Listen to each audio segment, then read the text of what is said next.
Yair Shamir, dia ternyata sudah berkolaborasi dengan Pusat Penelitian dan Pengembangan Pertanian di Indonesia.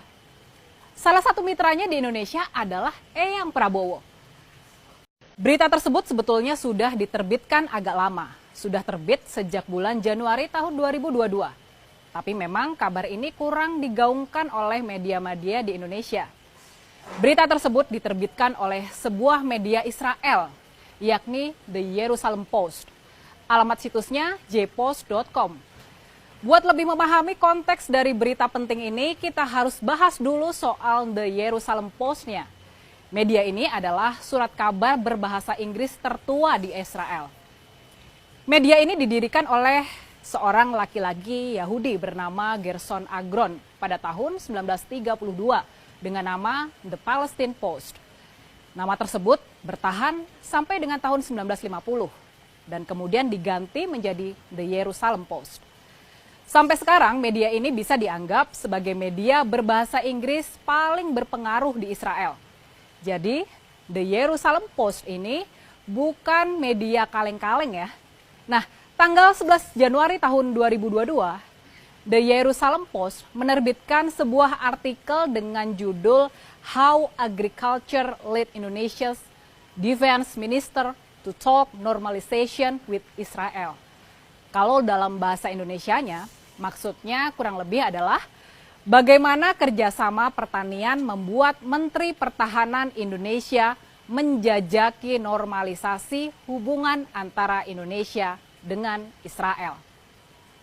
Penulis artikel ini adalah seorang wartawan bernama Lahav Harkov dan Menteri Pertahanan Indonesia yang dimaksud dalam artikel tersebut adalah Prabowo Subianto. Eyang Prabowo Subianto. Kalau diterjemahkan, dua paragraf pertama artikel tersebut berbunyi kurang lebih seperti ini. Kerjasama pertanian telah memainkan peran besar dalam mendekatkan hubungan di antara Israel dan Indonesia baru-baru ini. Menteri Pertahanan Indonesia, Prabowo Subianto, memimpin upaya tersebut dari Jakarta. Serangkaian pertemuan, pernyataan, dan laporan dalam beberapa bulan terakhir di tahun 2021 menunjukkan kalau Israel dan Indonesia, negara dengan populasi muslim terbesar di dunia, semakin dekat. Ketemu lagi dengan saya, Rini Budoyo, di Hot Topic.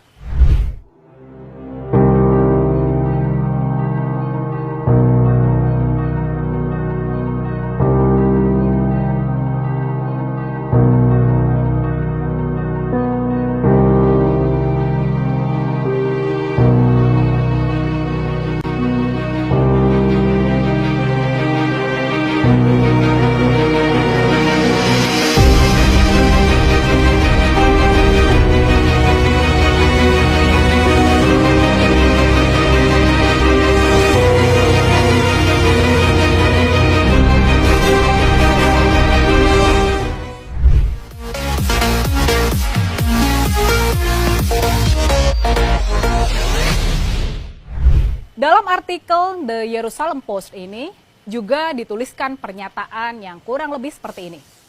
Prabowo Subianto bertemu dengan penasihat keamanan nasional Eyal Hulata pada sebuah konferensi di Manama di bulan November lalu. Dia juga terlihat berbicara dengan kuasa usaha Israel di Bahrain, Itai Takner, pada acara yang sama. Setelah foto pertemuan tersebut muncul di media, pihak Prabowo Subianto mengeluarkan pernyataan yang menyatakan bahwa dirinya tidak dilarang berbicara dengan pejabat Israel jika hal tersebut demi kepentingan nasional. Masih menurut The Jerusalem Post, Eyang Prabowo sebetulnya sudah menjalin kerjasama dengan Israel sejak beberapa bulan sebelumnya dalam bidang pertanian dan ketahanan pangan. Samuel Friedman, seorang konsultan pertanian Israel, dia ini pengusaha dan juga penasihat senior dari mantan Menteri Pertahanan Yair Shamir. Dia ternyata sudah berkolaborasi dengan Pusat Penelitian dan Pengembangan Pertanian di Indonesia. Salah satu mitranya di Indonesia adalah Eyang Prabowo. Friedman dikutip berkata seperti ini, bagi suatu negara, ketahanan pangan tidak kalah penting dibandingkan keamanan. Pak Prabowo sepenuhnya setuju dengan saya tentang hal ini. Friedman juga berkata, kalau dia tahu ada pembicaraan tentang normalisasi hubungan antara Israel dan Indonesia, tapi dia tidak terlibat dalam urusan politiknya. Nah, sekarang gimana tanggapan kalian setelah tahu isi dari pemberitaan media Israel ini? Apa pendapat kalian tentang Eyang Prabowo? Pastinya nih, kita semua setuju kalau Eyang Prabowo harus menjelaskan sikap dia yang sebenarnya soal masalah Israel dan Palestina ini. Apakah kalau dia ternyata bisa menjadi presiden kelak, apakah Indonesia benar-benar bakal membuka hubungan diplomatik dengan Israel? Apakah kita bakal punya kedutaan besar di Israel? Waktu ditanya para wartawan soal apakah dia sebagai Menteri Pertahanan bakal ikut memboikot produk-produk Israel, ini mengingat militer kita menggunakan beberapa produk berlisensi Israel, Eyang Prabowo tampak menghindar memberikan jawaban yang tegas. Dia mengacu ke pernyataan Presiden Jokowi kalau perjuangan Indonesia sudah jelas. Tapi Eyang kemudian ngeles dengan bilang kalau kita tetap harus memikirkan kepentingan dan kebutuhan Indonesia. Kalau kalian mau lihat pernyataan Eyang Prabowo soal hal ini, tonton video ini sampai akhir deh. Jadi gimana sebetulnya sikap Eyang Prabowo soal isu Israel dan Palestina ini? Benarkah Eyang Prabowo pro-Israel? Kalau menurut The Jerusalem Post, mereka menjelaskannya seperti ini. Eyang Prabowo sudah mengumumkan di bulan Oktober tahun 2021 soal rencananya buat mencalonkan diri sebagai calon presiden di Pilpres tahun 2024. Nah, terkait dengan hal ini, sama seperti banyak pemimpin negara-negara Arab dan Muslim lainnya yang berupaya buat bisa membuka hubungan dengan Israel, Eyang Prabowo juga memandang sikap terhadap Israel sebagai bagian penting dalam menjalin hubungan yang lebih baik dengan Amerika Serikat. Oke, itulah tadi hasil liputan salah satu media ternama di Israel, yakni The Jerusalem Post, soal peran Eyang Prabowo dalam pembicaraan soal pembukaan hubungan diplomatik di antara Indonesia dan Israel. Nah, pertanyaannya sekarang, ini pertanyaan pentingnya.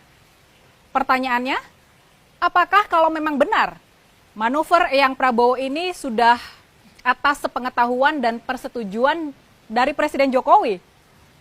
Nah, gimana menurut kalian? Kalau sisa Israel gimana Pak? Boykot. Kan sekarang ini ada gerakan solidaritas Palestina Pak yang memboikot Israel. Produk-produk dan teknologi Israel. Indonesia kan sekarang menggunakan beberapa teknologi yang lisensinya dari Israel. Apakah kita juga akan bersolidaritas dengan gerakan itu juga Pak untuk mendukung gerakan kemerdekaan di Palestina? Kan perjuangan kita sudah jelas. Presiden sudah ngomong perjuangan kita, hanya kita juga akan memikirkan kepentingan dan kebutuhan kita. Artinya rencana membuka boykot juga Pak ya? Terima kasih Pak. Terima kasih Mbak.